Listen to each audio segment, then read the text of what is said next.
gencarnya atau kuatnya isu ini beredar baik di sosial media maupun lewat berbagai media, tapi ternyata tingkat trust terhadap personal Pak Jokowi sebetulnya masih tinggi ya, karena orang yang percaya bahwa itu palsu itu hanya 12,2%. Bung Haji, 74,6% katanya tidak percaya. Ini berarti semua orang menganggap ini bohong begitu ya? Ya, artinya gini Mas, 74,6% ini artinya angka yang cukup telak ya dalam opini publik ya, bahwa isu ini sebetulnya gagal menjadi isu yang mainstream. Ya, karena yang percaya itu hanya 12,2%. Ya, seperti data di sini. Dan kita lihat bahwa angka 74,6% ini artinya walaupun di tengah gencarnya atau kuatnya isu ini beredar baik di sosial media maupun lewat berbagai media, tapi ternyata tingkat trust terhadap personal Pak Jokowi sebetulnya masih tinggi ya, karena orang yang percaya bahwa itu palsu itu hanya 12,2%. Oke, kita breakdown lagi nih Bung Haji dari survei LSI Nindya Lingkara Survei Indonesia. Ini berdasarkan tingkat pendidikan masyarakat atau responden yang disurvei begitu ya, untuk tingkat SD, SMP, SMA dan D3 ke atas atau mungkin strata 1 ya ini ya. Nah, yang menjawab tidak percaya paling besar setelah di tingkat SD 81,5%, lalu SMP 73,7%, 69,8%, D3 ke atas 76,5%. Ini berarti dari semua tingkatan pendidikan, latar belakang pendidikan, termasuk SD. SD ini kan boleh dikatakan tingkat pendidikan yang paling rendah begitu. Mereka pun tidak percaya dengan soal ini ya.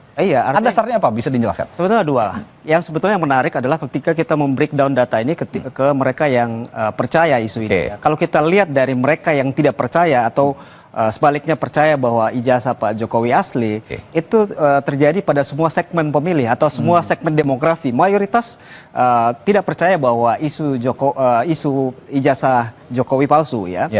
Tapi ketika kita tanya tentang mereka yang tidak percaya, justru yang tidak percaya ini banyak pada segmen di menengah ke bawah, baik secara pendidikan maupun secara tingkat pendapatan. Jadi segmen ini sebetulnya segmen yang sejak lama merupakan basis pemilih Pak Jokowi maupun pemilih Pak Prabowo Gibran pada pemilu 2024 kemarin. Jadi justru yang percaya adalah segmen menengah ke atas secara pendidikan maupun secara pendapatan. Jadi kalangan terdidik ya atau terpelajar ya, kelompok menengah atas yang tinggal di perkotaan, justru mereka yang lebih banyak percaya dengan isu ijazah palsu Jokowi. Ini yang menarik sebetulnya. Yang di perkotaan justru ya. Di perkotaan. Percaya. Jangan lupa dalam persepsi publik ya, kalau kita bicara tentang berita yang dianggap hoax ya, itu sebetulnya harusnya di level paling bawah. Karena level paling bawah secara pendidikan misalnya adalah mereka yang tidak punya akses yang cukup terhadap informasi sehingga gampang terpapar pada informasi yang belum benar ya.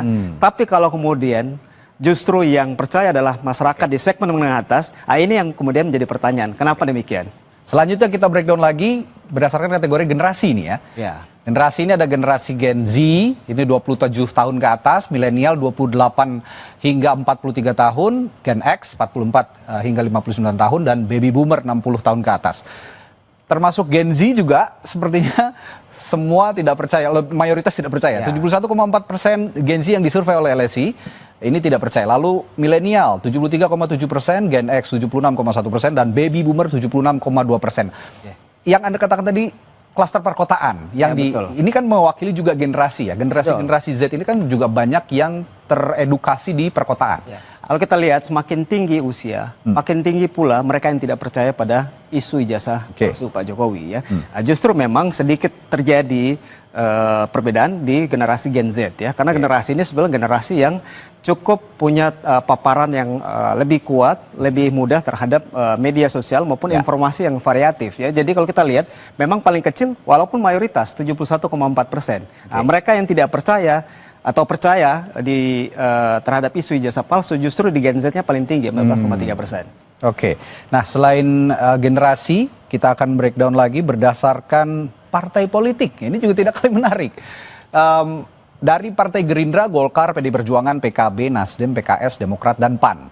Kita lihat yang tidak percaya, Gerindra itu 80,5%, lalu Golkar 80,6%, PDIP 80%, PKB PKB 80,8%, Nasdem 75%, PKS 28,6%, Demokrat 67,7% dan PAN 50%. Saya tertarik ke PKS. Ya. Karena PKS kita tahu merupakan lawan politiknya Pak Jokowi lah ya, boleh dikatakan ketika Pilpres lalu kan Pak Jokowi mengendorse Pak Prabowo di Pilpres, PKS lawan politiknya dan betul saja melihat berdasarkan partai politik yang tidak percaya dari PKS ini paling kecil. Iya, kalau kita lihat ya, yang percaya ini kan paling tinggi justru di konstituen PKS yang 28,6%. Yang kedua misalnya Nasdem ya 16,7% ya. Jadi di konstituen partai yang sebetulnya berlawanan atau orientasi politiknya berbeda dengan kubu pemerintahan saat ini ya.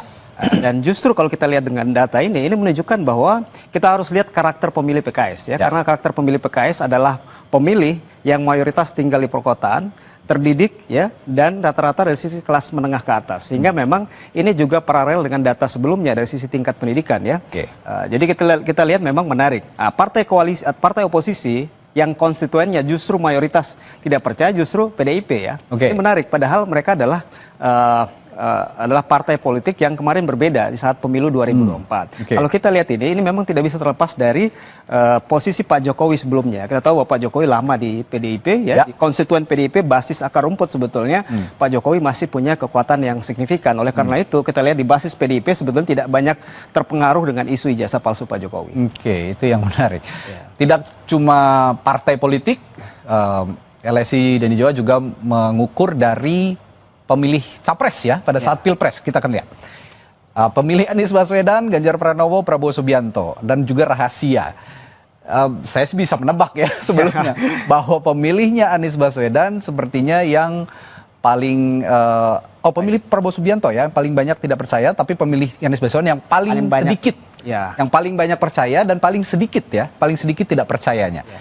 Ini bisa Anda jelaskan soal ini? Ya, pertama tetap ya bahwa mayoritas sebetulnya tidak percaya, termasuk pemilihnya Pak Anies ya, 51% tidak percaya. Tapi kalau kita lihat segmentasi yang percaya, itu yang tadi saya sampaikan bahwa dari sisi breakdown data kita lihat sebetulnya yang tidak percaya terhadap isu ijazah palsu ini sebetulnya merata hampir semua segmen.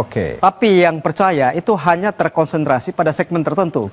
Tadi terutama mereka yang terpelajar tinggal di perkotaan, kalangan menengah ke atas, dan orientasi politiknya berbeda dengan kubu pemerintahan saat ini. Artinya mereka yang memang sejak lama kalau kita lihat itu memang bersikap oposisi terhadap Pak Jokowi, sehingga ketika isu ini kemudian beredar atau isu ini muncul, mereka kemudian meyakini keyakinan mereka sebelumnya, karena sebetulnya mereka adalah pemilih yang memang kritis terhadap Pak Jokowi sejak lama, yang kebetulan pada Pilpres 2024 kemarin memilih pasangan capres yang lain yang tidak di-endorse oleh Pak Jokowi.